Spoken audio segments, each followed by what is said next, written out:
Hey, welcome back to the SNS College Football Podcast. This is the Week 14 preview or episode. We're not going to actually recap any games from last week or the week before. Apologies for no podcast for you guys that have watched all year. Last week I was going on vacation, so we didn't have a pod, but we are back. Let's say better than ever since Addison is in studio for the first time in like 14 weeks. Yeah, I had to be back for the biggest week of the season. So Yeah, clearly. So, and then we have, as usual, Dave from Houston, aka Tolman, on the Instapath hotline. So, I say we, boys, I say we jump right into these Week 13 winners and losers. So, Tolman, do you want to start and just pick which side you want to start with? I guess.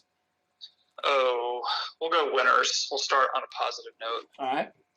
We have to be very excited that Chase Young is back. He has defeated the NCAA and defeated any offensive line that's in front of him with another fantastic three-sack performance against Penn State. I just hope that he goes to New York and is there for the Heisman ceremony. He absolutely deserved it. Some other players, Jaden Daniels, over 400 yards and 3 touchdowns. Look, he's been inconsistent this year, but I think there's a lot of potential for him at Arizona State. They had kind of a big program win against Oregon, and I thought he played fantastic. Another freshman quarterback from the Pac-12, Keaton Slovis, had 515 yards and 4 touchdowns against rival UCLA. So maybe the future is bright for some of these Pac-12 quarterbacks. And then I didn't have a team as a winner this week, but did have a coach, and that's got to give it up to Bud Foster, who pitched a shutout for Virginia Tech against Pitt in his final home game. Just outstanding performance by Virginia Tech's defense when they got gashed by Pitt last year. Great comeback for them. Yeah, I have Virginia Tech as like a team winner, so we'll kind of transition into that, but I agree. Last home game for Bud Foster. He's obviously a legend, and VT really coming on here. We're going to talk about their big game against I don't know. I guess big relative, but yeah, they play Virginia. We're going to preview that game as one of the 5 games I think we have. We got a bunch this week, but 7. Do we? Yes. we have 6. We have 6. 6. I only jotted down notes for 6. Yeah, we got 6. Are we doing Cincy Memphis? Yeah, we have 6. Yeah. So okay. anyway, I can't count. Yeah, no, it's all good. So Virginia Tech team winner, Chase Young, same thing. Tolman, he defeated the NCAA, and then he came back and just was the wrecking ball that he is. I honestly, guys, like he's the best defensive OSU player I think I've ever seen. And that's saying a lot because we've had a lot of them. But he just, I don't remember a guy meaning this much at like a non-QB position, to be honest. Yeah, something funny. On Monday, I had just got in my car and I had NFL Network on, and the guys that were on were talking about Chase Young. And someone threw out a Lawrence Taylor comparison just because of how dominant of a player he is. Yeah, which is, I mean, that's the ultimate comparison. Yeah. I mean, LT was like the greatest ever. But my coach winner for the week was Butch Davis, our guy at FIU, winning on the field against his former employer. Totally forgot about that connection, too. Yeah, I just couldn't get enough of that. I love that. I love that at one point we saw Miami players dancing on the sideline, down 13-0. Yeah. I mean, what are we doing? So, Addison, some winners? I didn't really have any jotted down, but Tolman brought up Slovis. I was definitely going to say him because he had an outrageous game. Yeah. I think they had 4 receivers go over 100 yards too. So, yeah. There for that many yards, everyone in your receiving core has a big day. Losers, Miami, you mentioned. They're one of mine too. Yeah. Unbelievable that they lost to Florida International. And like you said, dancing on the sideline down 13. Like, I don't know. That would make me so mad if I was a Miami fan. But I feel like they don't care. No, that's okay. we've talked about this before. They like that. The more swag, that is the more important. better. Yeah, that's more important than winning the football. Yeah, because they're getting swag points for doing that. Like they like swag as much as Ole Miss likes tailgating. Like compared to like winning the football game. Like it's the swag ridiculous. is more important than the scoreboard. Yeah. So whatever. That's how you end up losing to Florida International. So whatever you want, Miami. Let's see. I had Oregon as a loser, obviously, team in the title hunt. And now, of course, they're eliminated. Not good for the Pac-12 either because, I kind of wanted to see a Pac-12 championship game with 2 unlost teams where it feels kind of like a quarterfinal game. Yeah. So you don't get that now, but Utah is still alive, and I think they've got a pretty good chance of getting in. So we'll see how they look in the next couple. So with the playoff ranking coming out last night and Ohio State being number 1, one of my losers is just the people who get so upset about Ohio State being number 1. All right, so honestly, I usually don't care about what like people in mainstream sports media say because they're usually all really dumb, and I also don't really care that much about what seed Ohio State gets because I just want us to get into the playoff. If we're in, we'll play who we play. But it's just funny. Like the excuses that people make are just ridiculous. Like Ohio State honestly dominated Penn State, and the turnovers made it much closer on the scoreboard than it really was on the field. But people are saying things like they just like Heather Dinich said that we shouldn't have been number 1 because we turned the ball over 3 times. But that's just how many times have we turned the ball over this year? I know it's such a horrible argument. Like first of all, that turnovers aren't necessarily like long-term indicators of your success, and especially not for us because it's not like it's been a problem for us this year. And a couple of those were kind of fluky too. One of them was almost a touchdown. One of them Fields is that was a good defensive play. It was a great defensive play. And then Dinich is an idiot. Yeah, she is. And then what else? People keep throwing out this argument of LSU having like 4 top 10 wins or something. Obviously, not all those teams are in the top 10 right now, and they're counting Texas as a top 10 win when they say that. So if you use that talking point, you're just being blatantly dishonest. Well, here's the thing. Like, and we're, for you guys that haven't watched the pod before, us 3 that are on right now are Ohio State fans. In our betting group, we have 2 guys that hate Ohio State, so we do get a little bit of balance. But to Addison's point, like in my own power ratings, I have Indiana basically the same as Texas, and we destroyed Indiana. So to me, that's like blowing out a team that look, Texas, they were probably unfairly overhyped to begin the year because they won a meaningless football game against Georgia, and they had all this hype coming into the season.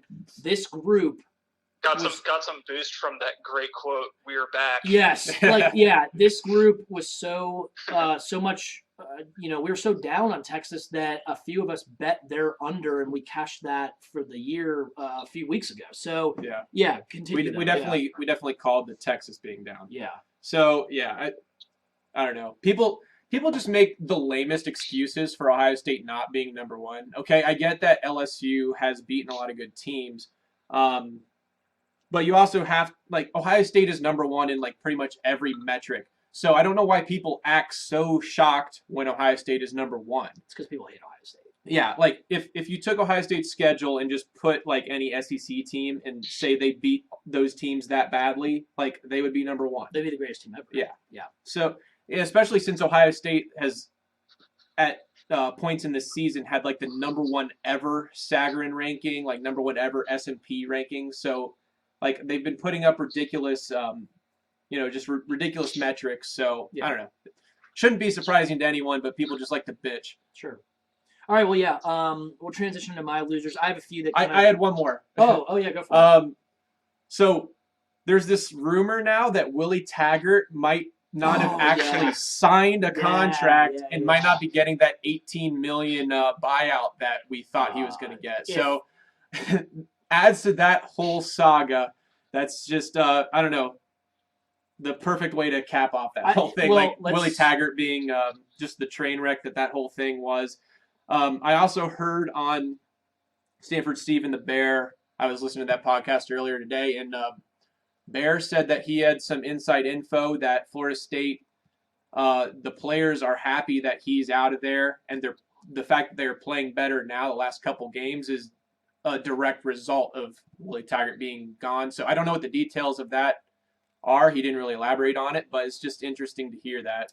Yeah, we'll have a little bit more on that in Conspiracy Corner. Yeah, I will say that Willie Taggart, he seems like a good guy, and so we kind of crush him, but this is mainly pertaining to his ability to be a head football coach at a blue blood program, and he's clearly not capable of doing that. He is just not meant to be a head coach at this kind of level. Maybe he can be like a coordinator, but the fact that you might not have even signed a contract, if that ends up coming to fruition and he doesn't get his buyout, how is he not the loser of the year as a coach on this pod? When we get into our awards episode, which will probably be within a month or whatever, there's no way that he is not the loser of the year. Yeah.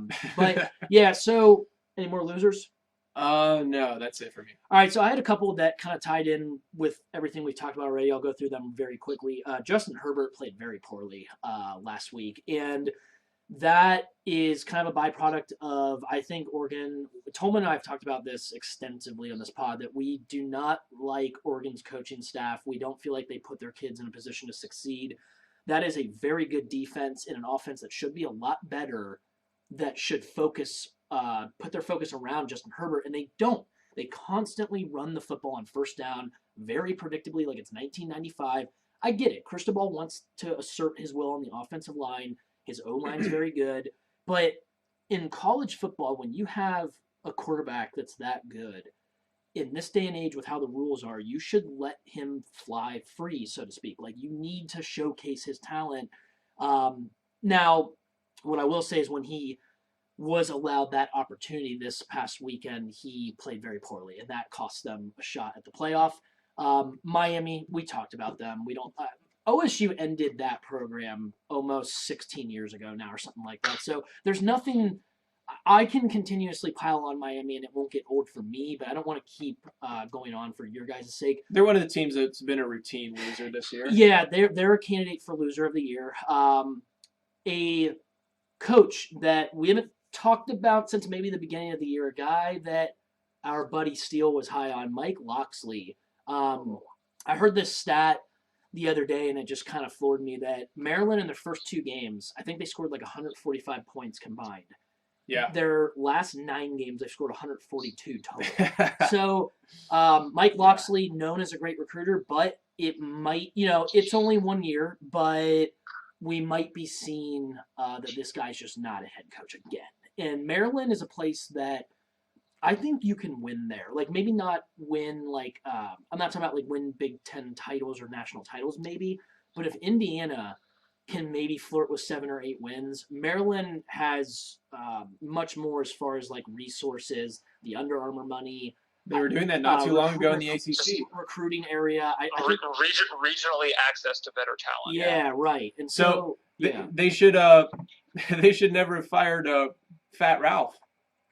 Well, they fired him after a 9-win season. I would venture to say that if the tragedy didn't happen under Durkin, he was recruiting well enough, and I from everything I understand, he's a pretty damn good coach. Time would tell if he was going to be a good head coach overall, but I think they might have been on their way to what they think they could be at their ceiling possibly. But Locksley, that was a very questionable hire in my opinion. We'll see next year, but it's not looking too great right now. Tolman, losers, and then let's get into that fun Conspiracy Corner segment. Sure. Well, I actually had Mike Locksley too, so this is a great transition, but for a different reason. Yeah. So in 2 recent blowouts, this past week against Nebraska and against Ohio State a couple weeks ago. I was watching both of those games, caught on camera late in the game, deer in the headlights look, and I read his lips, and he just said, "What the fuck is happening?" So maybe he's just a little bit overwhelmed this year. We'll see if he can make it up with some talent and recruiting. But I have not been impressed by Mike Loxley's coaching job this year. Yeah, that's pretty good. It has to be said that the SEC FCS slate the week before rivalry week is a loser every year. Yes. Yeah. That continues this year. It just has to be said. Y'all know what that means. Yep. And then finally, I have to say Jalen Hurts, someone who's really souring on me. 2 weeks in a row now, he has, because of some carelessness with the ball, because of some turnovers, he's put his team in tight situations. Now he has been able to come away with wins, but I noticed 2 weeks in a row he's, it's been left up to the defense, to make a final stand to, allow Oklahoma to win the game. Both situations, he's had his back turned to his team and had someone telling him, like, what's going on. Like, did they get the first down? Are they driving? What's going on? And, like, if you're the leader of the team, you should be watching your team and cheering them on, not just like, hey, guys, I did my job. I'm not going to watch you go out and do your job and win this for the team. I think that's honestly disgusting. Yeah, that's a good point, Tolman. It's kind of like the quarterback of the team, obviously, should be the leader, and he shouldn't be, like, scared of the big moment like that, Tolman, yeah. Even though he's on the sideline, it's like he's, like, too scared to even watch the game. Yeah, it's one of two things. It's either that or – Tolman, I was going to bring this up to you before we even got, like, on air, but you mentioned that before, and I kind of had noticed that the last couple weeks. And to me, it might even go even further, like, being so disturbing that he seems like such in these interviews he does post-game when he was at Alabama. Everything I heard, like, it seems like he's a good kid. Like, he says and does all the right things, like, for the most part, but, like, is this just a big facade? Like, is he just, like, is it all theatrics? Like, is he really, like, it just seems maybe fake, and, like, that makes it even way worse. Like, at least with Miami, it's real. It's bullshit, yeah. But it's real. But, like, with Jalen, it's like it might be fake and bullshit all at the same time. Like, I don't know. I just told him, and I agree. Like, I really didn't like that at the end of the Baylor game. It felt really fake to me. It was happening again on a kind of a smaller stage against TCU on that last drive. Yeah, right. Which TCU might have got fucked on, by the way. They 100% did. Yeah.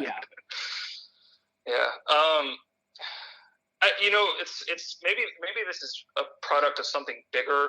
You've got with the transfer portal, with essentially free agency, especially at the quarterback position. Maybe just the team dynamics are different, and you don't have that bond between the quarterback and the team like you used to. Yeah, it's possible. But it doesn't excuse his behavior. Right. Any other losers? No, I think we'll move on to Conspiracy Corner. All right. We'll have some fun. And we'll have some fun tonight. Tonight's Conspiracy Corner, we are going to play the coaching carousel game. So what I'm going to do is I'm going to throw out a school, and you guys tell me, one or two candidates that could be coaching there next year and why. And we're hoping to get a mix of realistic candidate, crazy conspiracy candidate, and something that, maybe might make sense, but isn't out there in the mainstream. So we'll start with Rutgers. We've already done a conspiracy corner on this. Looks like they're not going to be able to hire Greg Schiano. Not surprising. We talked about that earlier. But who do you guys think is coaching Rutgers next year? Nick, do you want to go first? Sure. So who I actually think is going to be coaching them, believe it or not, I think it actually is going to be Joe Moorhead. And people have kind of thrown that out before. But yeah, I think that he is not really enjoying his time down in Stark Vegas. I think they're not really high on him. He is a Northeast guy. Um, it might be one of those things where he feels like maybe if he goes back there and he shows that he can make them at least, like somewhat competitive within the bottom of that division, that maybe that springboards him into like a bigger job possibly. But I have heard that being a realistic thing that could happen. So I'm gonna say that does end up happening mainly because of how strained the relationship seems to be between him and Mississippi State. And if that was a little bit better, I would never say that he's a candidate for Rutgers. But I think that's gonna be the case now. Addison's going to like this one. This is what I texted you guys earlier. Addison's going to love this. Corey's going to fucking hate this, I think, because of he's mentioned this guy before and how much he hates him. Steve Belichick, Patriots defensive Yeah. assistant. Hey, no, that's a good one. Now, here's the thing. For you casual fans who don't know, like, Bill Belichick is a big Rutgers guy. Like, he has because Steve connections Belichick went to Rutgers. He played lacrosse there. Okay. I didn't even know that. So Yeah, this makes this that's even the better. connection. Holy shit. That makes it even better. Rutgers is so bad that I could see them going kind of like just ridiculous with this and just saying, you know what? He spent so much time with his dad. He went here like he's an alum. He feels like the love for Rutgers. Like who does? But yeah, That would be funny. But that's my like way out there candidate. Like if he was available on like some book where I could put just a buck on it, then like I would, because I Rutgers is so bad that they would consider anybody that has really close ties to the program and Bill Belichick, which he has both. I love that you pointed that out because I didn't even think of that. It makes a lot of sense, honestly. Yeah. A guy I was thinking of here is Brett Bielema. Oh, another guy on the Patriots staff. Rutgers, I mean, obviously it's hard to, for them to attract guys who are already in the college game that have any talent really. But if Bielema had any desire to get back into college, here's a spot he could do it. Back in the Big Ten, he seems like a spiteful person who would like to play Wisconsin and some of these other Big Ten teams like he used to. So, I've been thinking Bielema for like some of these like shitty, college jobs. So I don't know. Yeah, that would probably make me vomit. Having to see him again. I just can't stand like exposure to that guy. And also he's going to continue to be raped in recruiting battles like he was against Urban. So I don't see that going well for them. Yeah. Any crazy candidate for Rutgers or not at the moment? You like Steve Belichick? Yeah. No, that's a good one. Yeah. I think Steve Belichick's the best. Is the craziest candidate we came up.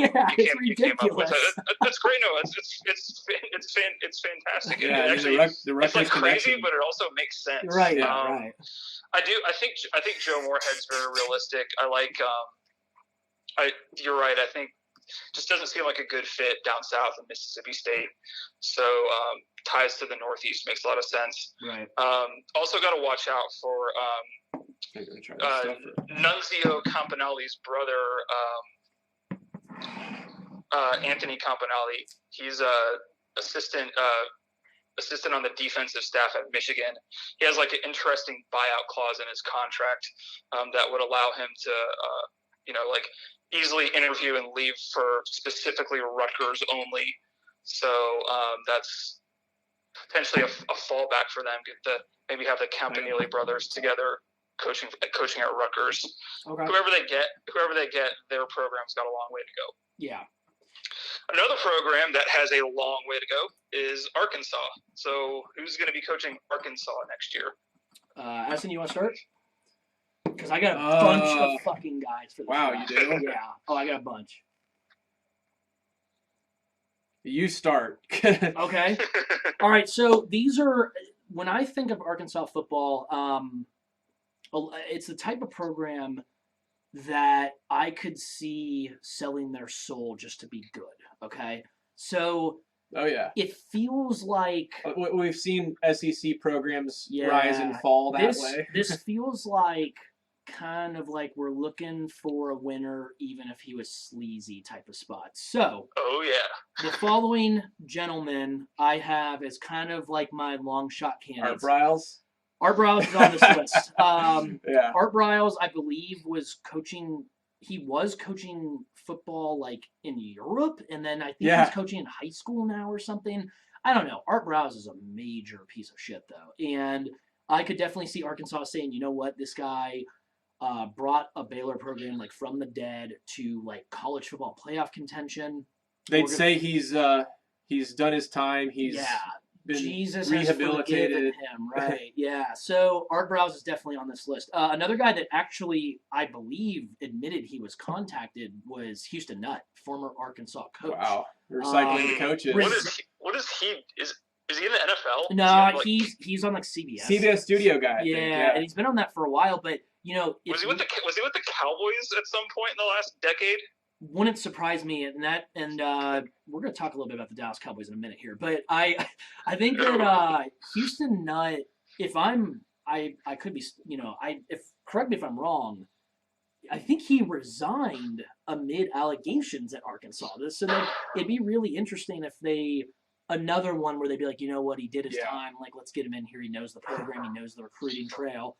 I think he just was trying to bail out so he could go coach his alma mater at Ole Miss. Yeah, it's possible for sure. Another guy, Bobby Petrino. He coached at Arkansas. Yeah, I thought of that too. Bobby Petrino is a proven successful college football coach. He is also a proven major piece of human shit. So I would not be surprised at all if Arkansas sold their soul and they said, you know what, we messed up the first time. He's made his mistakes. This is where he needs to be. He needs to be home. So I could see them doing that. I don't think so. Because like his performance lately has been atrocious. That's true. Although Arkansas is pretty dreadful, so I don't really know if they care. But it's hard to get worse than they are. Another easy one, Hugh Freeze. At Liberty right now, had success at Ole Miss. Could see them easily being like, you know what, he learned his lesson. He's not going to be calling or texting hookers or whatever he was doing. Let's get him in That's here. like the sort of the reverse Houston Nutt. Right, the reverse Nut. I like it. not directly from Ole Miss, but he was at Ole Miss before. All right, now this is my last wild one, and this one is absolutely ridiculous. I'm going to warn you guys right now before I get into my actual candidate. I'm going to go with Jerry Jones' son, Stephen Jones. He's in the front office for the Dallas Cowboys. Jerry Jones fucking loves Arkansas. That is his alma mater. Anything having to do with Arkansas has to do with family money, whether it's Walmart, the Joneses, Tyson Chicken. I could easily see Jerry saying to Steven, you know what? We've got this here. I don't like that you have your hands in all my shit anyway. Why don't you go and coach the Arkansas Razorbacks? And honestly, Jerry could write a check, and they probably would be like, you know what? Yeah, we'll let him take a shot. Even though we know will probably suck. Yeah, he just pays for it. Yeah, I got Stephen Jones with zero coaching experience being a long shot candidate. Now, my actual candidate, the guy that I think is actually going to be their coach, is Mike Norvell from Memphis. He knows the area. He's done very well at Memphis. I could see Arkansas taking a shot on him, realistically. Your guys, Tolman? Sure, I'll go next with my guys. Sure. In the sleazy category, we can go Lane Kiffin. Yeah, no doubt. I can Joey Freshwater. Mm-hmm. Yeah. I don't know. Just when I think of Arkansas, I think of fast talking kind of dude. Yeah. Lane Kiffin would seem to fit in there. A little off the map, and there's really no real connection here, but I think he's going to get fired. So Dan Quinn from the Atlanta Falcons, I actually read an article that linked him to Arkansas.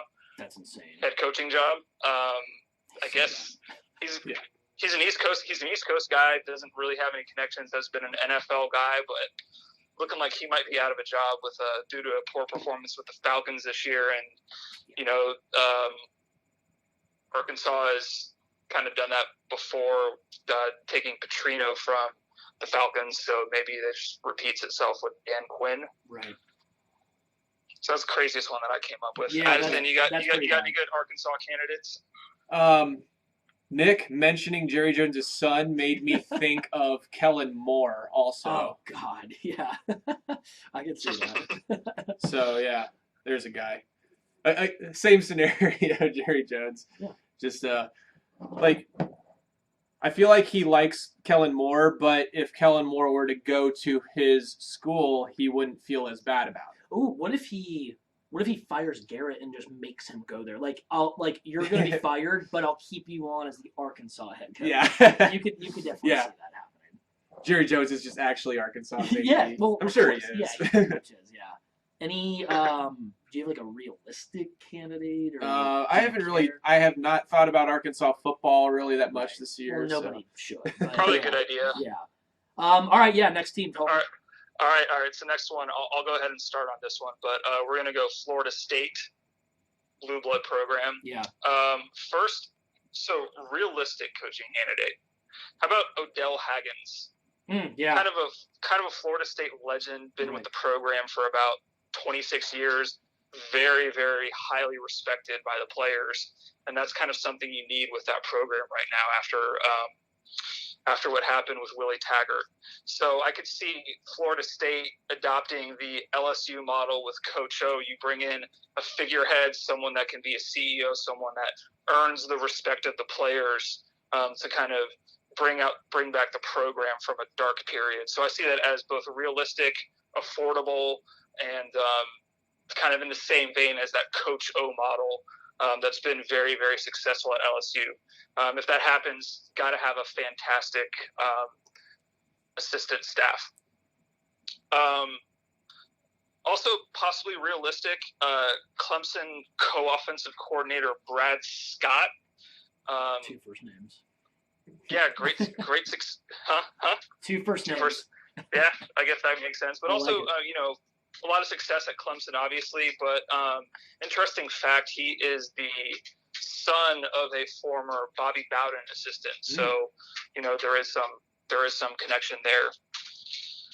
I think this is all leading into something that we've talked about a lot as a group, and something that just like really, really makes sense, is a little crazy given the success. But how about James Franklin down to Florida State? There's been a rumor, we think he's a great recruiter, not a very intelligent football coach, not great with X's and O's or decision making in game, but his recruiting gimmick seems like they could work there and that could be successful for them. So I think from what I've actually seen, he's done pretty well in Florida, actually. Yeah. So yeah, that makes sense. Sure. Yeah. So that's you guys got anything for Florida State? Yeah, I can go. Butch Davis. I mean, if you want a guy to coach a blue blood program in the state of Florida, and you want maybe a little swag, you're willing to get a little bit dirty, he's your guy. Yeah. He could bring him back possibly. He's been hiding at some of these lower programs, and he's waiting for the right moment to be at one of the major Florida schools to kick Miami's ass. That's what I think. Joe Brady, 0 head coaching experience, but with what he's done at LSU, could see Florida State maybe taking a shot on him. That might be more reserved for a school that is willing to take like more of a shot on an unproven commodity. I don't know if Florida State's willing to do that, but I could see them looking over at LSU and saying that could be us. We're going to bring him in. This is a wild one. Ken Dorsey, former Miami quarterback. He is a quarterback coach in the NFL. I actually don't remember who he's currently with. I know he was with the Panthers for a while. He's regarded actually as a very good quarterbacks coach. I think he kind of knows the area. I could see them possibly being, let's get a young offensive mind in here. Even though he is a Hurricane, maybe they just go that route. My realistic candidate is Matt Campbell. He's going to get a big job at some point. I don't think he has a ton of experience recruiting that area, but he seems like a guy that's ready for the next step and that will run a pretty sound and not like dirty program, essentially. Yeah, I can see Matt Campbell for sure because Florida State is that's the biggest job opening there is, and Matt Campbell is a name that is always one of the that's one of Next the guy biggest up. names, for like a big time program. Yeah. Lately in college football right now. So yeah, I like that one. Trying to think of a crazy one. For Florida State. Yeah. Deion Sanders, we haven't even mentioned Deion Sanders yet. That was brought up that he That's is fun. like a legit candidate. Yeah, I've seen some stupid rumors like Bob Stoops. I think I even saw Urban Meyer. That 0% chance. Bob of that. Stoops was a legit swing and miss, from what I understand. Yeah. I was listening to Payne and Todd talk about that, and Payne said that's real. They tried, and he was like, no. Yeah, So, I feel like he would know. So yeah. But Urban Meyer, that seemed like total bullshit. Yeah. So Yeah, he wouldn't go there. No. yeah, I don't think so. Yeah, that program just obviously from what we've been talking about and heard, definitely does not put in the effort that Urban would require. Mm-hmm. So, I don't know, just a random one, PJ Fleck. I don't know. Yeah, I mean, like, why not? Yeah. Why not at that point? Unless he really wants to stay at Minnesota, which maybe he does. Yeah.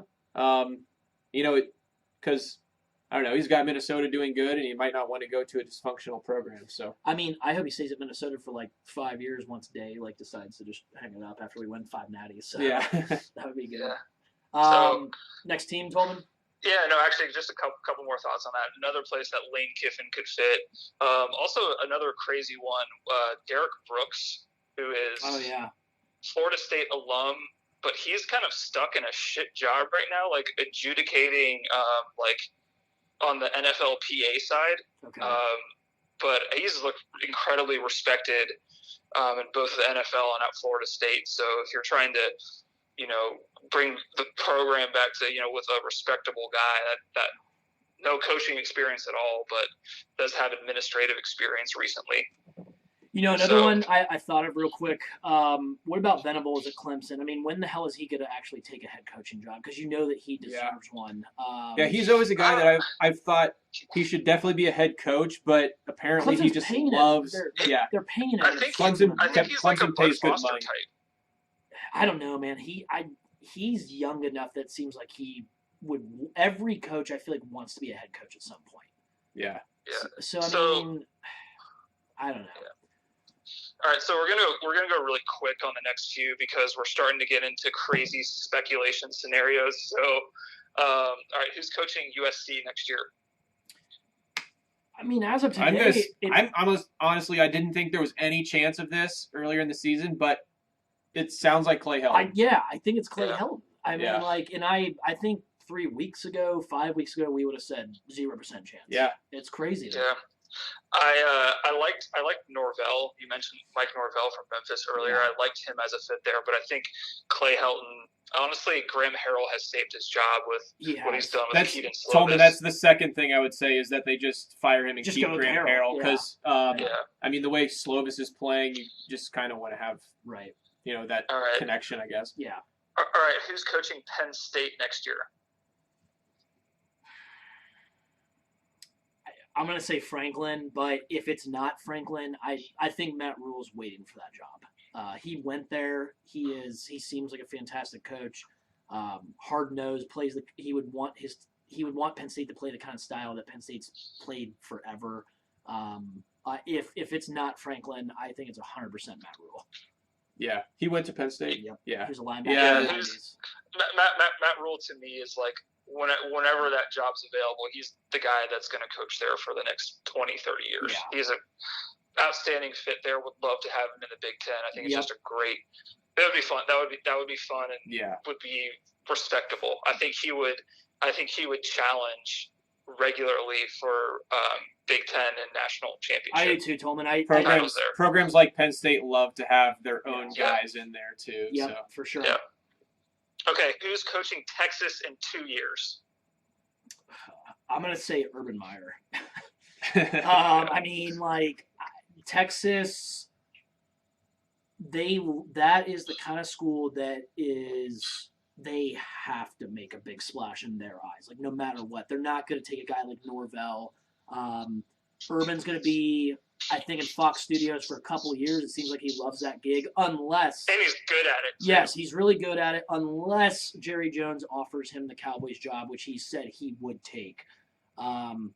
If Jerry Jones doesn't do that, and Urban's still in studio next year, I don't think Tom Herman will be there after next year from what I've seen so far. Then I think Urban would take one last swing and take him and Shelley down to Austin, because I think she would like Austin. So that's who I think. I can see them. I can see them poaching someone from LSU staff, like a Emsminger, Dave Aranda, maybe even a Joe Brady. Mm-hmm. Yeah, it's possible. Addison, Texas. Well, yeah. I don't know. Probably not Tom Herman, the way things are going. What about Graham Harrell? Yeah, that's another guy I thought of. Yeah. I already mentioned Graham Harrell, so I didn't want to say it. Okay, last one, because this is kind of an eternal loser on the pod. Where is Kevin Sumlin coaching next year? He's not. He's just not. Okay, I came up with one that makes sense.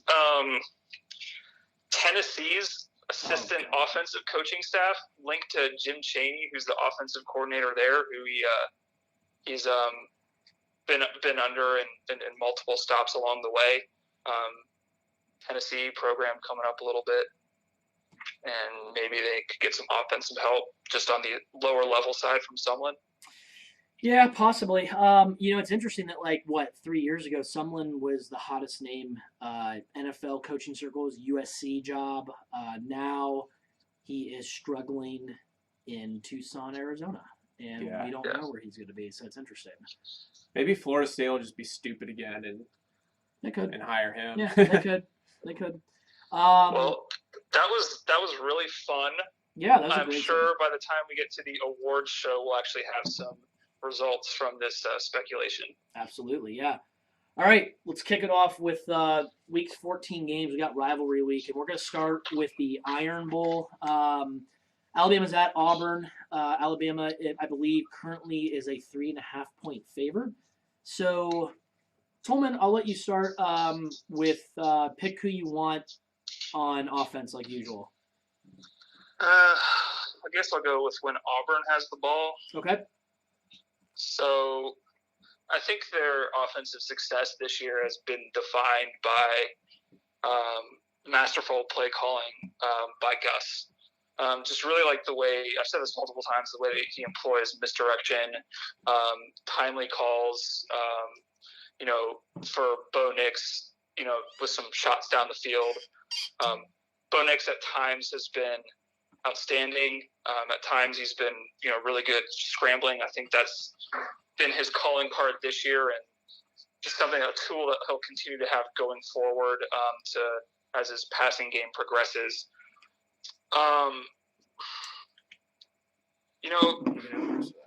They need to rely on the power running game and Bo Nix scrambles to have offensive success here.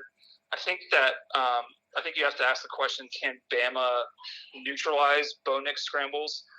From a metric standpoint, they rank pretty high on rushing yards, rushing yards allowed on passing downs, which tells me that from a statistics standpoint, they've been pretty good against QB scrambles, but not as much against LSU, which is probably the most dangerous scrambler that they've faced this year.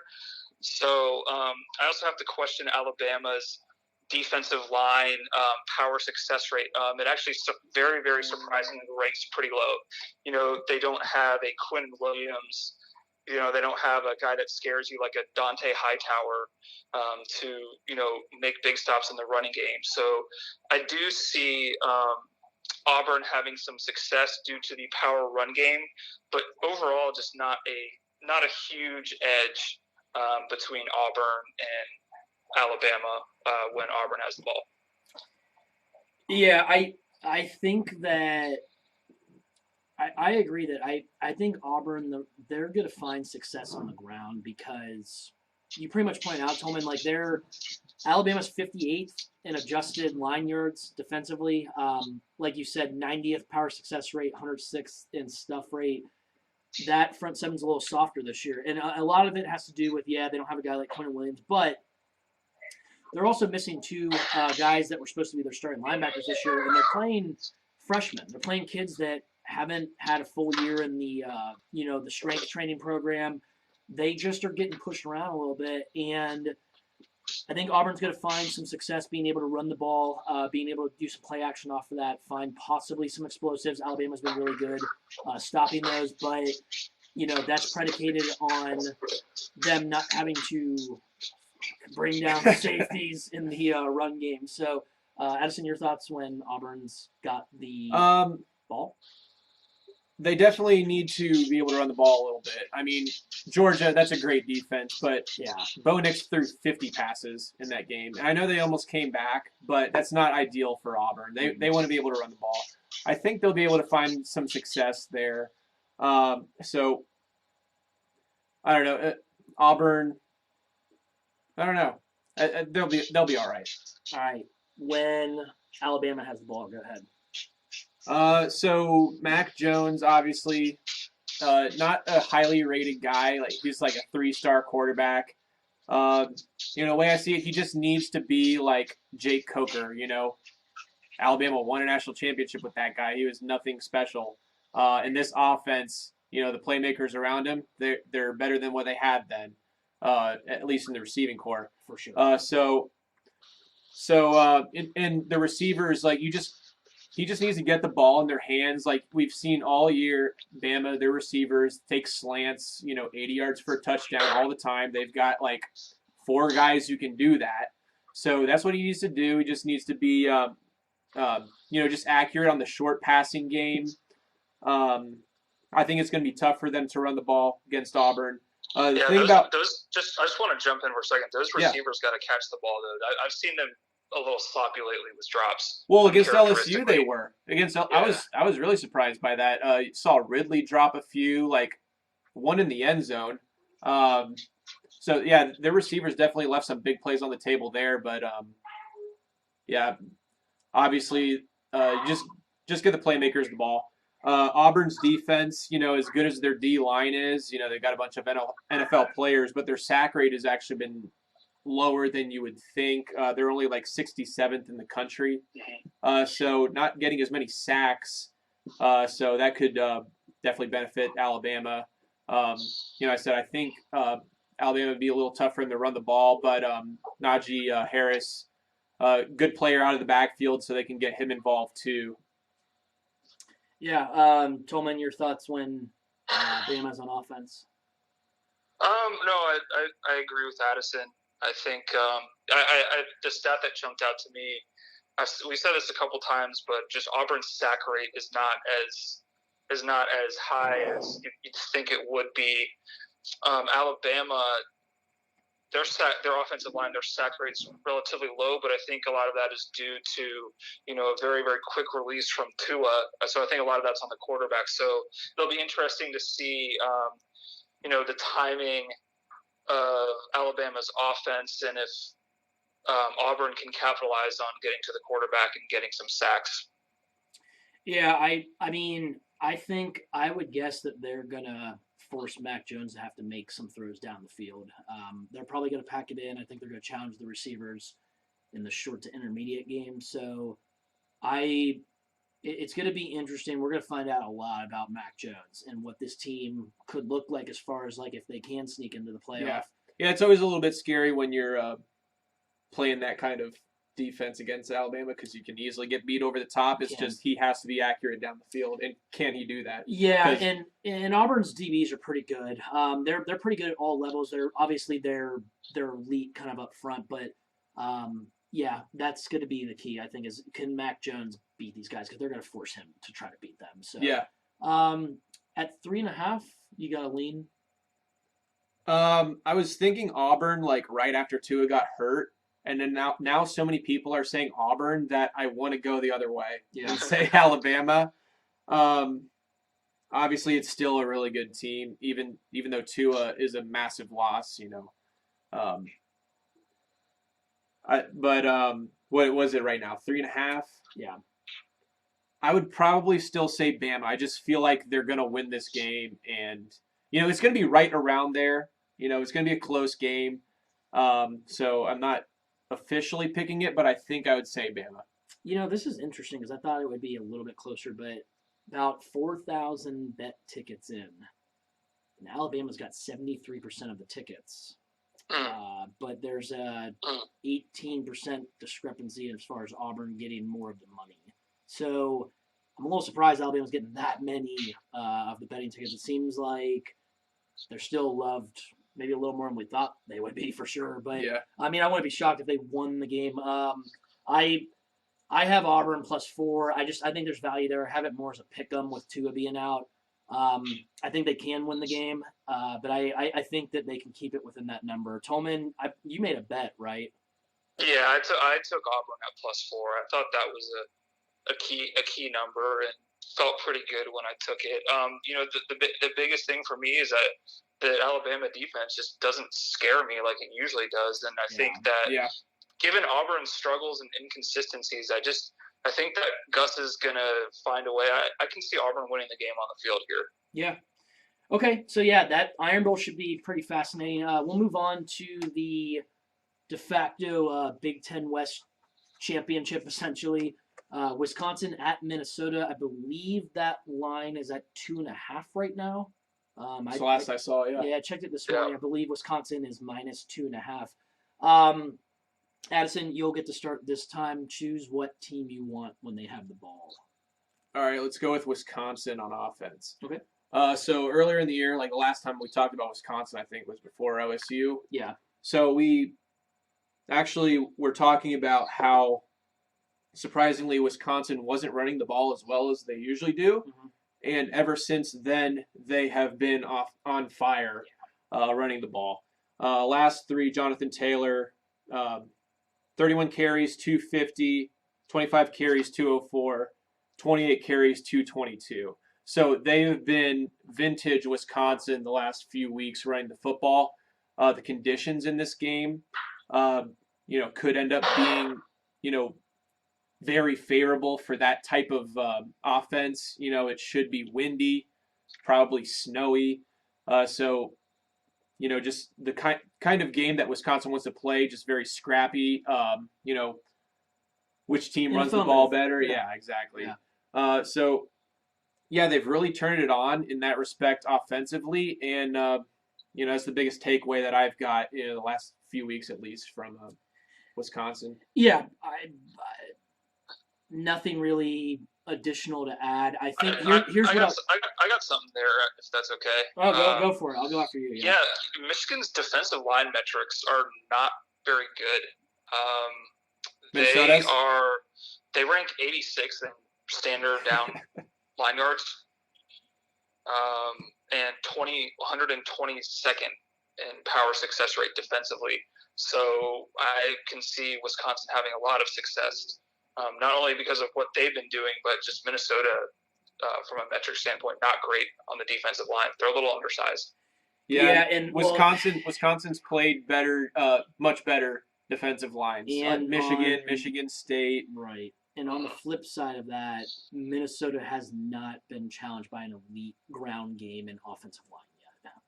I think there's something to be said for that because they success rate wise, as far as like rush defense, like Minnesota actually ranks decently high. But as Tolman said, there's a couple things if you peel back the curtains that shows that they're undersized. There's not a ton of depth there. They haven't played somebody like Wisconsin yet. So they haven't played Wisconsin yet. They didn't play Ohio State.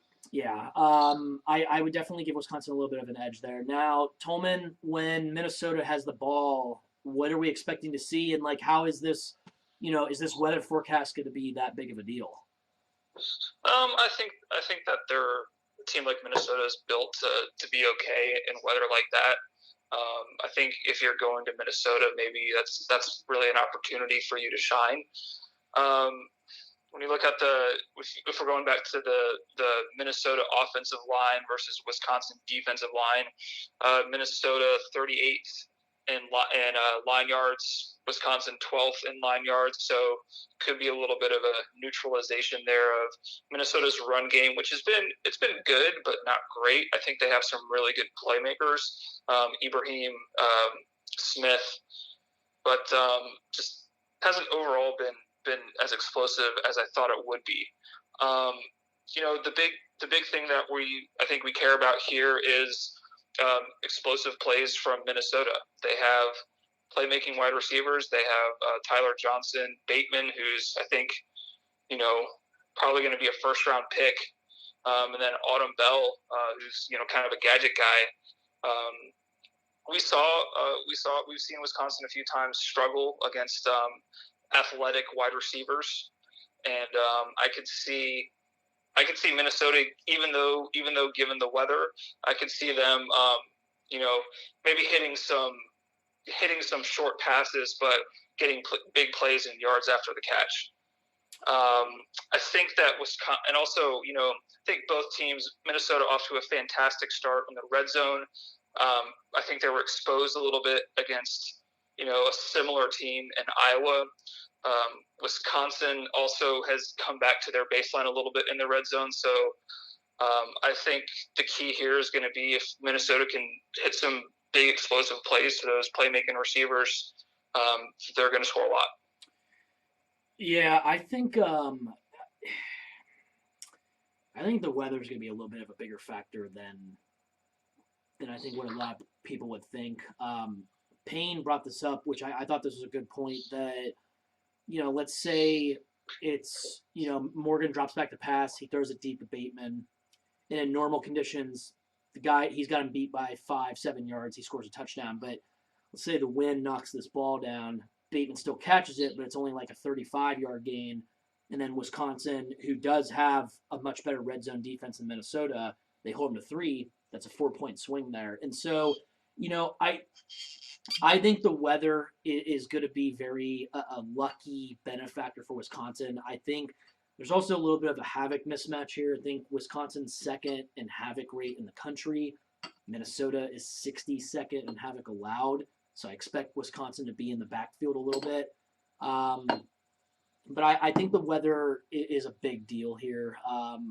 If it were normal conditions, I don't think I'd play this game because I do think you're right, Tolman, that Minnesota, they would be able to expose Wisconsin in the back end as far as explosive pass plays because Wisconsin ranks really low in that. But I don't know if the weather's going to allow for that for Minnesota. And I think offensively Wisconsin finds success. And so transitioning into the line or bets we have, I took Wisconsin money line instead of against the spread. The reason I did that is because if the weather's that bad, I'm a little concerned about some spotty special teams, maybe, issues with like snaps or like extra point stuff. Like I didn't want to deal with the 1 or 2 points. I could see the margin being that close, but I actually think Wisconsin wins this game. That's why I just took a money line. I got a pretty good. That's the thing too. Here's the thing: is like if you guys are getting into like sports betting, this is what I've learned over the last 2 years: is that when you have a line that moves or like a price on a line that moves, but then the money line price doesn't move and you get more value out of the money line and like a short fave, then it makes sense to probably just take them money line if you like them enough in that game. So this is one of the rare ones where I just like Wisconsin money line. I think it was minus 130. I'm okay with that. Tolman, I think you and Corey both have PJ +3, right? Yeah, I'm going with my gut here. Maybe it's because I like the story. I just love what's going on. I do too. If I didn't have money on, I picked them at the beginning of the year to win the division. Same, yeah. I think this is going to be one of the best games of the year. I think it's going to be really, really fun to watch. Whether or not the weather plays the factor, I think that'll just make it even more interesting. I'll actually go a score prediction here: Minnesota 31, Wisconsin 30. Okay. Addison, 2.5. What do you think? My lean's Minnesota. Like I was thinking of Minnesota, and then like the weather makes me not want to take it at all. Right. What about the under? Not that. Yeah, that could be. I don't know what it is. It was 48.5, and it's down to 46 now. I think. The thing about that is, I took the over too. By the way, I got a gut feeling about this game. It's going to be really fun and a lot of points. I don't know. I could be wrong, but I just. No, Tolman, you could be right. I mean, Tolman, the thing about the over is Wisconsin first 8 games of the year was allowing 7.5 points per game defensively. Last 3, they're allowing 22. So it's gone up, and that's against Iowa Nebraska, Purdue. So it's not like Purdue's a good offense. Iowa's not a great offense. Right. No, I agree. But their defense hasn't been playing as well like the last month. So there are opportunities there for Minnesota offensively. So I think Wisconsin, they've been a little softer defensively, but a little stronger offensively. So they kind of flipped from what they were earlier in the season. So that does kind of play into what you were talking about with the over. Okay. All right. So, yeah, it should be a really entertaining game either way. Tony, if I didn't have money on it, I would totally be rooting for Minnesota. So maybe my heart's kind of rooting for them. Like, if I lose the bet, it's not that big of a deal. Yeah, I feel like every neutral wants Minnesota to win. Oh, for sure. Yeah. I think I'll be locked into this game after our game. For sure. Like, this will be on the main TV. Well, I'm definitely very interested in it. Yeah. Well, yeah, because it's OSU's next opponent. Right. So, but let's move on to the game that Corey from Denver is very excited about, which I don't think we would have been that excited unless Virginia Tech didn't pick up. And we have his comments on the game, so I can read those off. So I guess we'll start with when Virginia has the ball. Go for it. Corey, who calls Bryce Perkins Mr. Fumbles, he says, Great nickname. Like one of the best nicknames we've had ever. Yeah. Yeah, so Corey says Mr. Fumbles is the player and really the only player. UVA has a couple threats at receiver, Jana and Reed, but they don't push the ball down the field very much because Mr. Fumbles is not a great passer. UVA does not run the ball well outside of Fumbles scrambling. And then on the as far as Virginia Tech defensively, Virginia Tech's corners have been really good last 5 to 6 weeks. Bud's getting back to typical Bud football. He's trusting them and then bringing pressure. VT's nickel whip, Connor, number 22. He'll be in the backfield a lot, Corey predicts. Also, look a little at what Virginia Tech did to Georgia Tech, who also has a quarterback, athletic quarterback similar to Perkins. So Virginia Tech's defense has been playing really well lately. Back-to-back shutouts in those two games. They've only allowed a total of 311 yards. Like Corey mentioned, the corners are playing outstanding. Caleb Farley is number 2 in the country, I believe, in quarterback rating allowed against him. And then the guy on the other side, he's one of the leaders in the country in passes broken up. So the corners, that's like one of the signature things about Bud Foster defenses. Having those great guys in the secondary allows him to do a lot of things, get tricky up front. So that's the way Virginia Tech has been playing defensively lately. So they were under the radar, obviously, because of the way they started the year, but they had definitely been playing well the last few weeks. All right, yeah, let's go to another bit of a concern for Virginia when they have the ball. 105th in sack rate, and Virginia Tech has been a lot better lately. They're now in the top 40 defensive sack rate. So. Yeah. Issues for Mr. Fumbles. Yeah, for sure. Turnovers could be a big factor in this game. But, yeah, let's go when Virginia Tech has the ball. Virginia, last 3 ACC opponents, they've conceded 28-plus points to all of them. Virginia, beginning of the year, they're supposed to have an elite back 7, and they were playing very well, but they've lost 3 of those guys to injury, including a 4th player that did contribute quite a bit. So they're going to be quite susceptible through the air. Virginia Tech, they're going to continue to manufacture rushing yards with their backs, with Skinny J at quarterback. What's his real name? Hendon Hooker, is that right? Hendon Hooker, yeah. Yeah, so, yeah. They're going to get some play action, probably be able to create some explosives. But I think that something we need to mention, of course, is that this is a little bit similar to the OSU-Michigan series right now, where Virginia hasn't won in this series in 15 or 16 years? 15 straight, I believe it is, for Virginia Tech. So, I mean, we've got Virginia, who has been not, I wouldn't say a free fall, but they're kind of spiraling down. Virginia Tech trending up. I believe the number is 2.5 right now. I think Virginia Tech's fair by 2.5. You like Virginia Tech, right? You bet them. Yeah, I went ahead and took Virginia Tech just because I feel like these teams are going opposite directions. Yeah. Virginia Tech, like we made fun of them a lot after they got killed by Duke. Ryan Willis, the starter at the beginning of the year at quarterback, he had turnover issues. They made the switch at quarterback to Hooker. He has not thrown a pick yet, so that's huge. Obviously, has eliminated a lot of those mistakes that were causing him a lot of problems earlier in the year. They've been 6-1 against the spread the last 7. Virginia, D was one of their strengths earlier in the year. They've lost a lot of guys, a lot of important guys on that defense. So you can see why they haven't been playing as well. So I took Virginia Tech. You could have gotten it better too. I think it was at Pick'em originally, Yeah, I got it at Pick'em. Same reasons. Yeah, I think if I had more money in my account, I probably would bet Virginia Tech, but I emptied the clip today on some look-ahead playoff lines. So I do agree with you guys. This is just, it feels like Virginia Tech.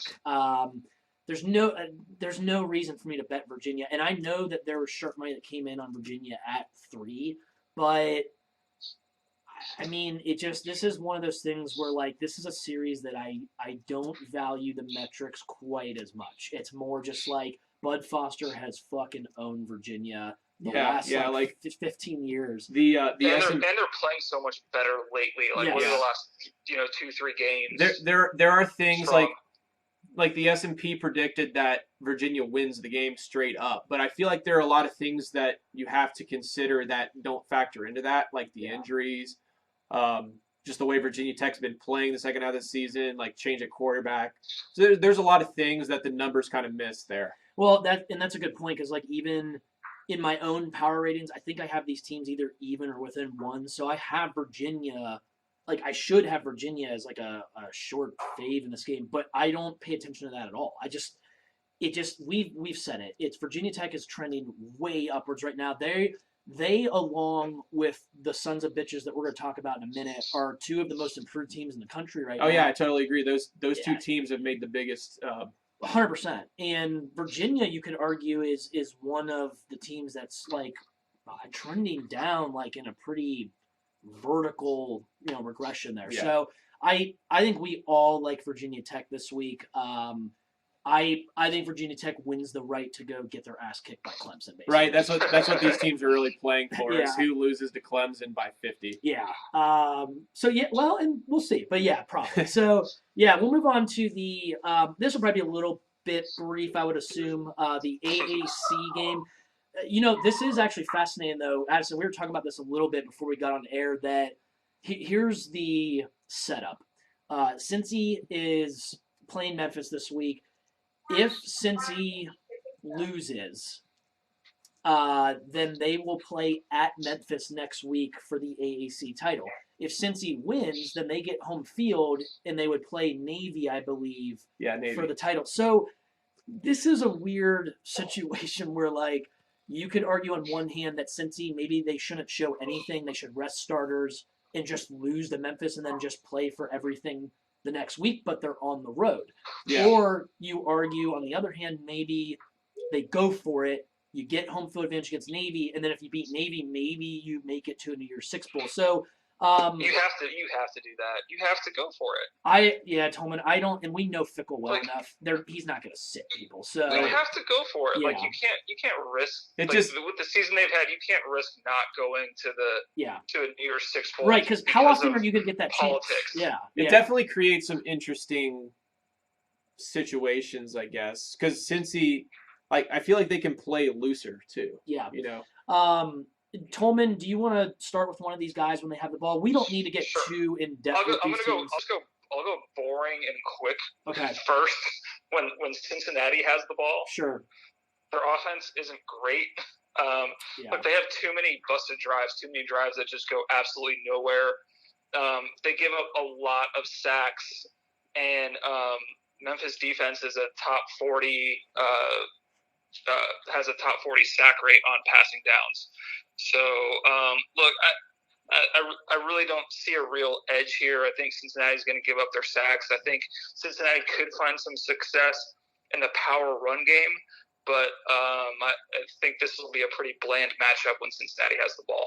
Yeah, Memphis, I think, has been a little underrated defensively this year. I actually think this is a pretty darn good football team, but they were metrically they were high earlier in the year, but they've dropped off. They've had some bad performances defensively against SMU and I think Tulsa as well. Yeah, it's interesting that Ritter's been pretty banged up, and it's showed on the field.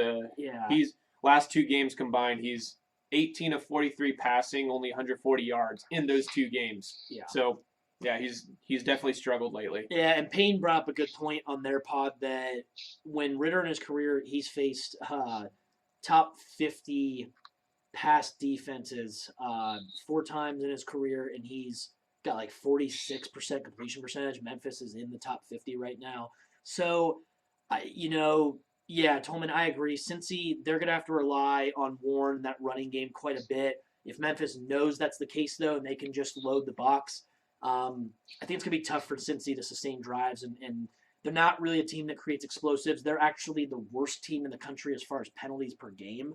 Just surprisingly undisciplined under Fickle. But, Addison, when Memphis has the ball, what could the casual fan expect to see? Well, one of the things that scares me is, Cincy lately has been getting, they've definitely been getting outplayed, I'd say, but still winning games. Yeah. And for example, a team like ECU that put up 638 on them, that's a huge concern. Most of it passing. Yes, yeah. Exactly. The type of style that ECU plays, and the fact that they had so much success against Cincinnati, you would think that that's going to play right into Memphis's hands. Memphis does have an explosive offense, 7th in yards per play, 9th in points per game. So, this is a really explosive offense. Cincy, their D is solid, especially in the American Conference. They're one of the better defenses in the conference. So, this will be more of a challenge for Memphis. But, Cincy, even lately, I feel like they just haven't been playing well. They've been just kind of scraping by, and now they're playing, a pretty good team, and probably not shaping up too well for them, I think. Yeah, the number right now, I believe, is at 11.5, and I have a little bit of regret not getting Memphis below at 10 or less, but everything Addison said, ECU was able to pass on them. Since he's just, I do think their defense is pretty good, but they've shown that they can be had through the air, and Memphis is possibly, besides OSU, and even more so than OSU, a more explosive passing offense. This one could have some blowout potential in there, I think. Tolman, what do you think? Yeah, I took Memphis at -9.5, kind of similar reasons. Was really concerned about what Cincinnati did against ECU. I love y'all know I love my playmakers. Memphis has got kind of a 3-headed monster. They got Kenny Gainwell at running back, outstanding freshman. They've got Joey Magnifico, who's kind of a lesser-known tight end. But love that name. He's a very, very skilled tight end. I think he's going to be an NFL guy. Then they've got Antonio Gibson at the wide receiver kind of slot position. So I didn't know that Gainwell was a freshman too. He's a good player, versatile back too. He can get to the ball out of the backfield pretty well. Yeah. I can see Memphis getting up big, and just Cincinnati doesn't have enough offensively to stay in the game. Yeah, so we seem to think that that Cincy and Memphis are going to play each other again in the conference championship, and maybe we'll be previewing that. Who knows? But we seem to think Memphis is going to be able to have some success in this game and probably cover that number. So, Oklahoma at Oklahoma State, we got Bedlam. I believe that number is actually at 13.5 now, I think. But I think Oklahoma's favored by 13.5 now. I think it opened around 11 or 12. I don't remember, but obviously there's been a little bit of steam backing the Sooners. Addison, I'll let you go this time. Who do you want to take with the ball? Go OU offense. Okay. last few weeks, Oklahoma has been heavily relying on Jalen Hurts through the air and on the ground. Yeah. They've been running him a lot. Trey Sermon's been out. Do you know if he's playing this week? I'll look it up while you're talking. Kennedy Brooks is a He's all right. Yeah, he's just as good, I think. Yeah. So I don't think they lose too much there, but it's been a lot of Jalen lately. So, I just wonder if they're like running him a little too much. I still have questions about Jalen Hurts in the red zone. It seems like when the field shrinks, he just isn't as good. He's had some really costly turnovers, Tolman, like you mentioned earlier. I've seen that a few times this year. In this series, Oklahoma. Sermon's out for the year. Oh, okay. Apparently. I missed that. Yeah, I didn't know he was out for the year. Yeah, I but didn't know that either. Do we know what the status of CD is? He's not on the injury report. So, so he should be fine. I think he's good to go. It's good for them. Yeah. Oklahoma, the last 7 in the series, averaged 46 points per game. In the last 16 in the series, they averaged 43 points per game. So they've been guaranteed to put up big numbers in this series. I mean, we've seen a lot of big scores in this game, so that's not really surprising. But for it to be sustained over that period of time is pretty crazy.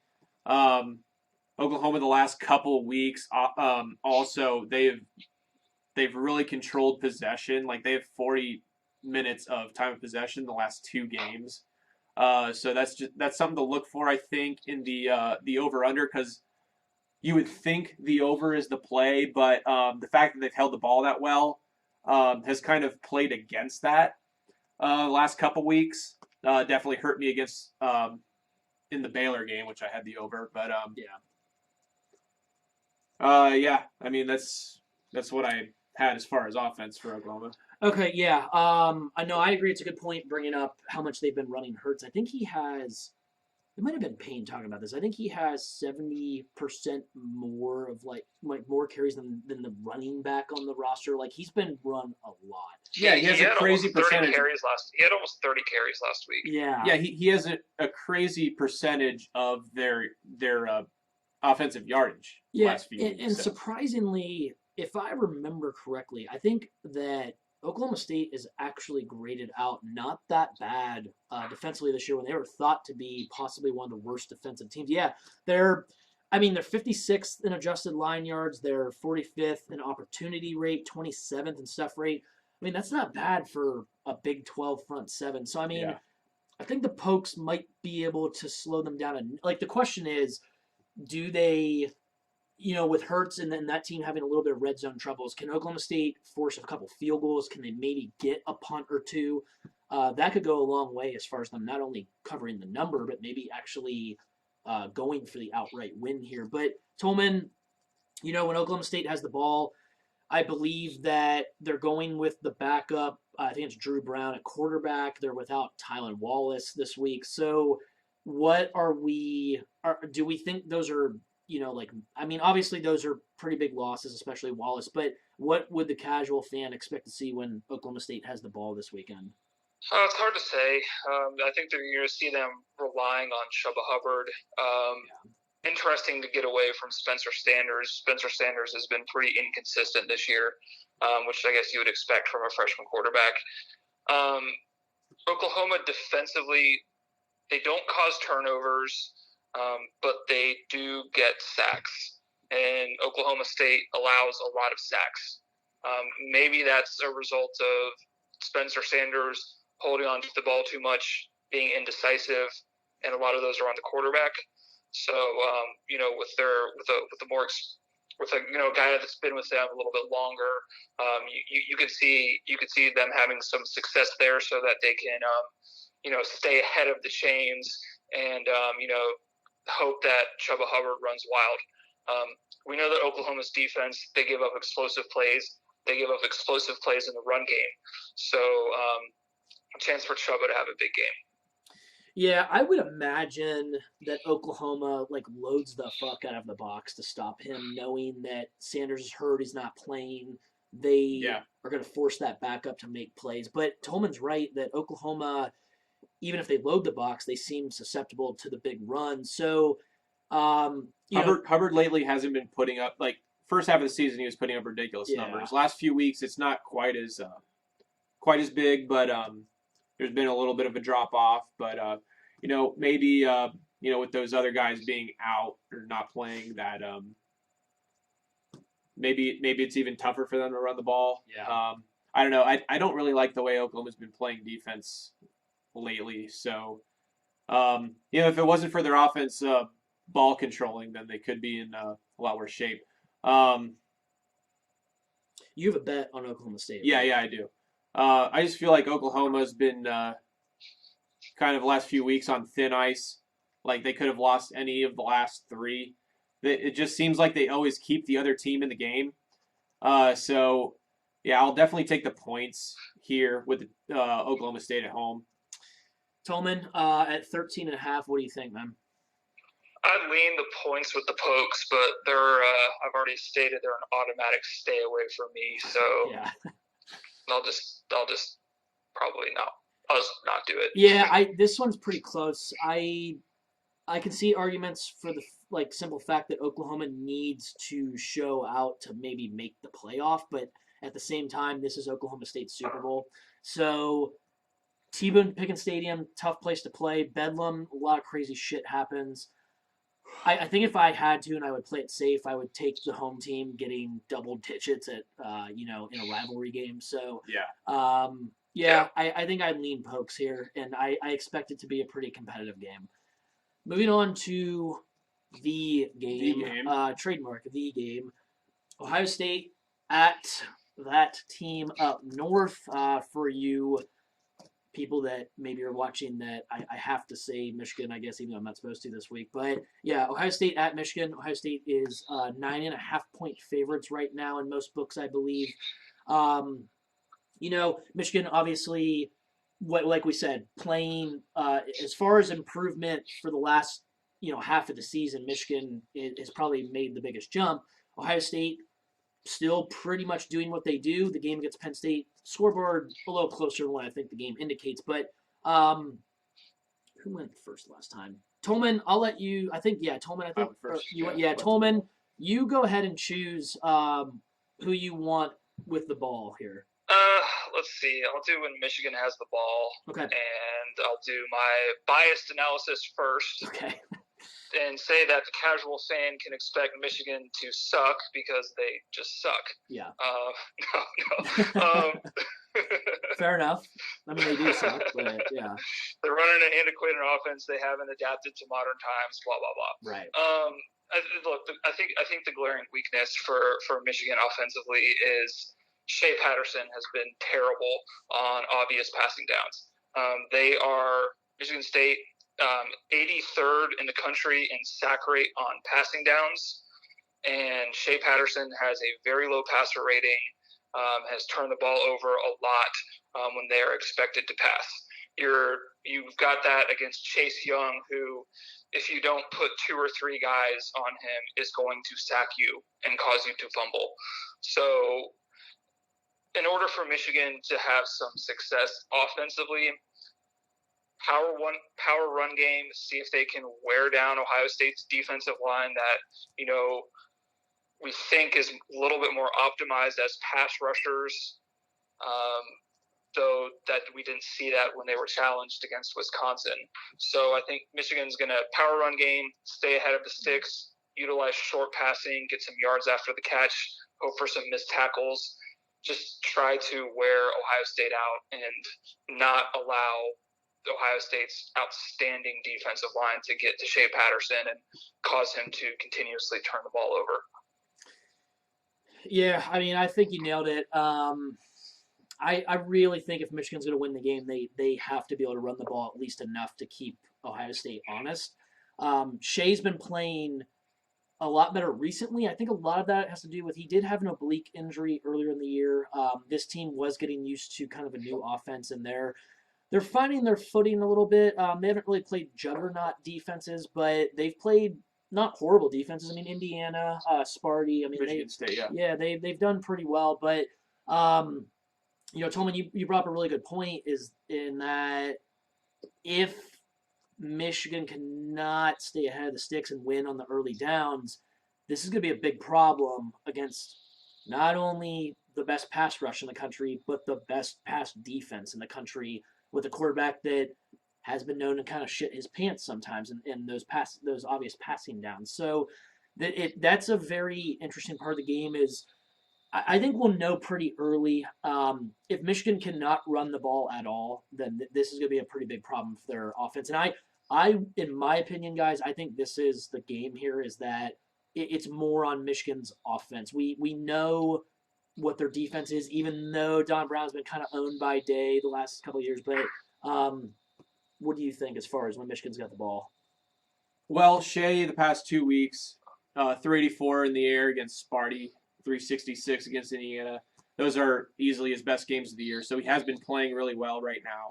Yeah. The receivers, their two biggest playmakers at receiver this year have been Ronnie Bell and Nico Collins. Those are the guys I think Ohio State's going to have to stop.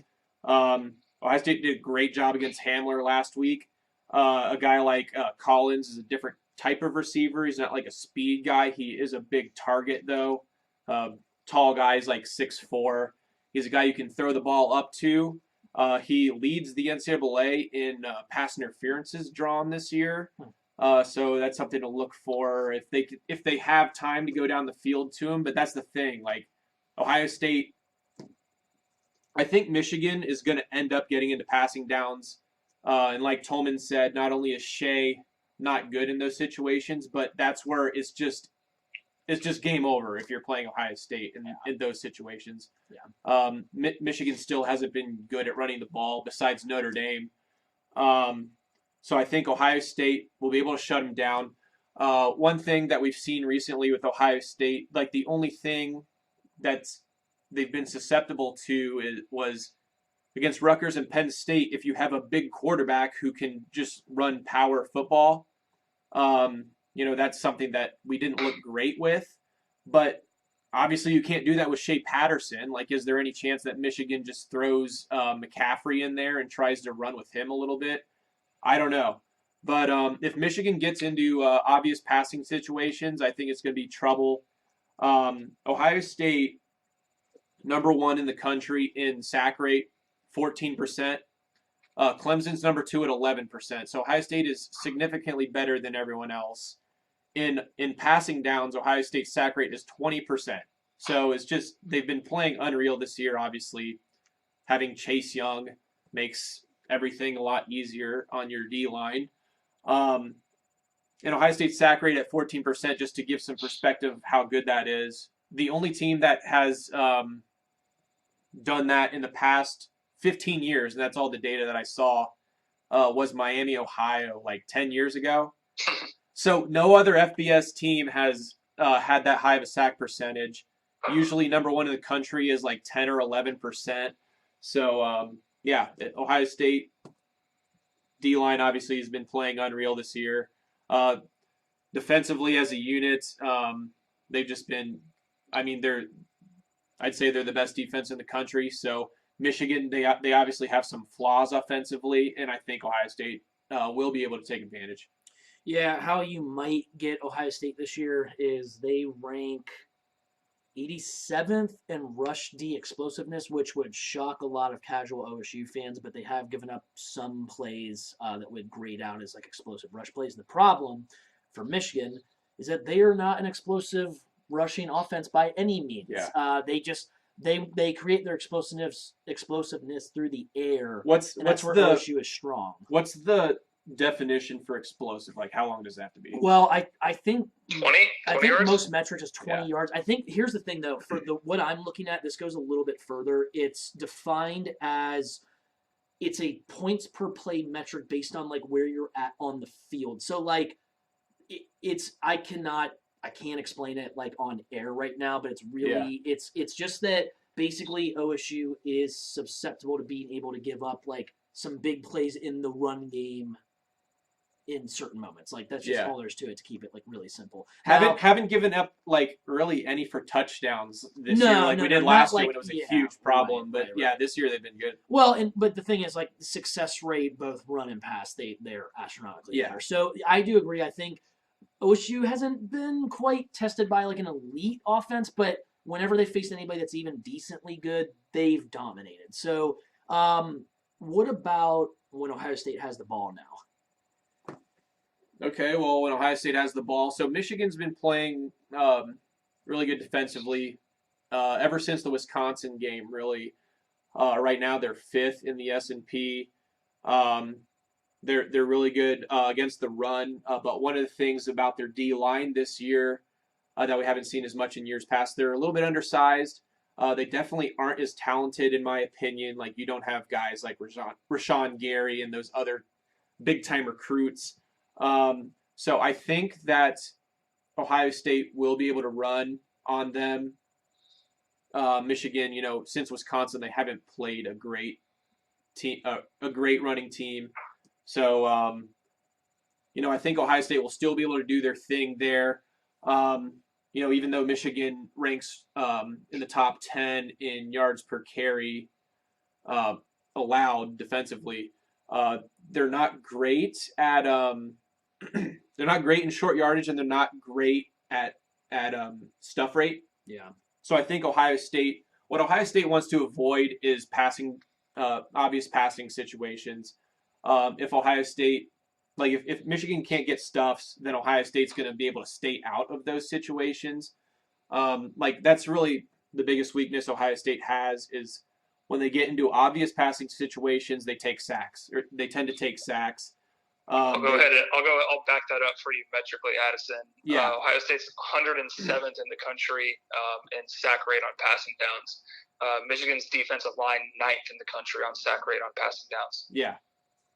So as long as Ohio State can stay out of those situations, and they have, like, for the most part this year. So even though Ohio State hasn't been good in that situation, for most of the year they've avoided it. So if they continue to do that offensively, they should be all right. Yeah, that's the key on this side of the ball. Is I think Michigan can get to Fields, but does OSU, stay out of that position? And the thing is, whenever this year OSU's gone up against a defense that we thought might be able to contain the run game, nobody stopped it yet. Last week, Dobbins' stats were not astronomical as far as like his yards per carry, but OSU consistently could run the ball when they needed to move the chains against Penn State. Yeah, and they came out and they made a statement on the first drive. Yep. We really just ran it down Did Penn against State's Sparty, did against Wisconsin.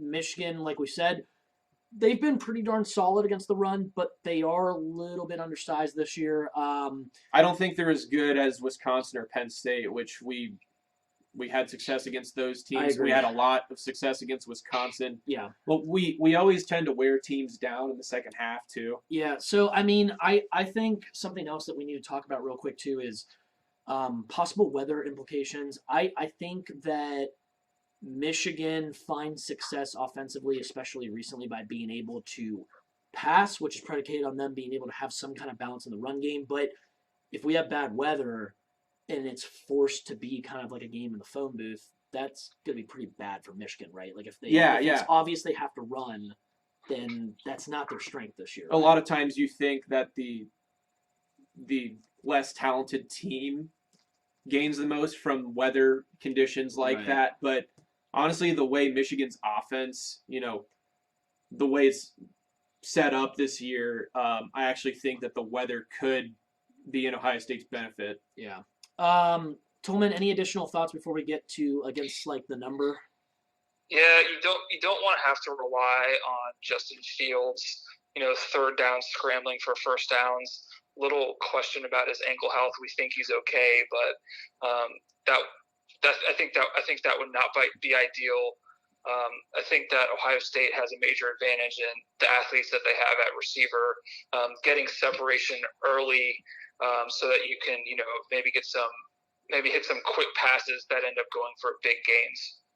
Yeah, that's something too that we didn't really mention. That Fields injury? No, not that. But like, I think he's gonna be fine. But are we just assuming that Don Brown's defense is like a lot faster this year? Because I don't think so. here's the thing: the last few weeks they've been playing a lot more bracket coverage, and he has implemented a little bit of zone because he knows he doesn't have the guys to play that man-to-man like aggressive style like they usually do. But Ryan Day is as good as it comes when it comes to X's and O's adjustments. I'm very curious to see what Michigan has in store for us defensively against our pass game if the weather is not like that horrible. It's not supposed to be like it is up in Minneapolis, but there is potential for it to be like not the best. Yeah, we don't know how it's going to go for sure. Yeah, it could be rain, could be snow. We'll have to see. So I mean, I am curious to see from like a speed like that's the thing. Yeah, Michigan against teams of like similar speed or talent, they've been really good under Harbaugh, but when they face like the best of the best, especially when we talk about speed, it hasn't really been a competition. So we lost a couple 4-3 guys in Paris Campbell and Terry McLaurin, so we don't have quite as much speed at the position, but obviously we still have some very good players. Yeah. Really good route runners that can get separation early on in the routes. Olave can do that, and Olave burned them last year too. One of the things that I forgot to mention about when Michigan has the ball too is that we have two of their defensive coaches from last year. That's a big deal. So how much inside info do they have that could play a factor into this year? Obviously, Michigan knows that we have their coaches, but they've seen all those guys play in practice. Right. You know, they know what Shea is like. So it's just interesting the kind of things that could come into play that, you know, Greg Madison in Washington know about. So Tolman at 9.5. If you're like a neutral fan, where do you lean? Beat Michigan. Okay. Addison at 9.5. Do you have anything on the number? No. I mean, I really haven't even thought about the line. Yeah. Obviously, I just want to win. I don't give a fuck. Right. How. Yeah. I just want to win. Yeah, it's Michigan's been Pick Six Previews on Twitter. Yeah. He actually grades Michigan out in just October, November. He grades them out as the 4th best team in the country. Yeah. So they really have been playing a lot better. Like in the first month of the season, they had the close call against Army. They obviously got destroyed by Wisconsin. And then ever since then, they've been playing really well. Yeah, they're completely different teams. Penn State was a game that they easily could have won. So that was the only loss in that time frame. All the other games, most of them have been blowouts. So, yeah, they've been playing a lot better. I'll just throw out some things that, if you're an Ohio State fan, are things that you could be concerned about. Ohio State hasn't had a big road test yet. You know, Fields' injury. You know, everyone, like, obviously right when it happened last week, everyone was in a fucking panic. I think he's fine. He just, and I think the line would have, I think if there was any chance that he wasn't like 100%, we would have seen it reflected in the line. Yep. So I think he's fine. Yep. But Tolman, you mentioned earlier, you don't want to have to rely on his legs. You know, if he was 100%, like for sure, then he definitely can change the game a little bit. Made some plays with his legs last week against Penn State. So there was also a rumor, I don't know if you guys saw this, that he had a broken thumb on his non-throwing hand. That started to get spread around, and then people were like, "No, this is." Oh yeah, when he got hit on the fumble, but that's not the case, I believe. Yeah, I've seen that. People are saying that that's bullshit too. Right. So, you know, it's Ryan Day's first game as a head coach in this rivalry too. So that's another thing. I guess you just never know. First time coach in the rivalry. He obviously was part of the program though last few years. So I mean, those are some things I think about. But I think Ohio State is. I think we're literally better at every position. If we play, you know, a clean game, we win the game. But in this game, every year, I'm always nervous as fuck going into it. I was last year, and we ended up crushing them. So Hopefully it goes Yeah. the same way this year. But this game always feels like the national championship. Like I literally want to beat this team more than anyone else. So yeah, that's Yeah, pretty much it. I think I don't know. I cap it at 10.5. So I mean the number's about right. I think. I think you're gonna get Michigan's best effort. They're playing with a lot of confidence. I think Ohio State is. If you know the program at all, they dedicate a period each week of the year to Michigan. This just means everything to the program. Ryan Day in his presser yesterday said that if you lose this game, then nothing else matters this year. So I Yeah. think I think that both teams know what's at stake. I think Harbaugh is dying to get a win in the series, but are they good enough to get it on the field? Well, like we said, they might need a little turnover luck. They're going to need to be able to run the ball with some success, and defensively, they got to be able to get to Fields. I don't know against the number. Like I think that Yeah, I don't know what to say. Honestly, I picked Michigan to cover last year, so I'll say that they cover the number this year, meaning that hopefully again Ohio State blows their doors off and smokes them. But my official prediction is that we see the game close for at least a half. yeah, Ohio State ends up scoring a touchdown, winning by 2 touchdowns, but it's close. Yeah. Like it's close throughout, but we get a touchdown at the end to kind of make it a 10, little more 14 comfortable points. at the end. Yeah. Okay, yeah. So I mean, we all think they're going to win, but this is definitely their toughest test of the year for sure. So Yeah, I think it will be the toughest game of the year. yeah. Tolman, any final thoughts before we wrap it up? I look forward to this day every year. Yeah. I can't wait. Yep. Yeah, I honestly like fuck Thanksgiving. I just want this game to happen. Yeah. Yeah. So all right. Well, we broke down 6 games. We had some winners and losers, some fun coaching speculation, which I'm starting to think that Steve Belichick's going to coach at Rutgers, but Yeah, that's a hilarious prediction. if you I like it. if you guys have any comments or thoughts, you go ahead and throw them in the comment section. Check below that.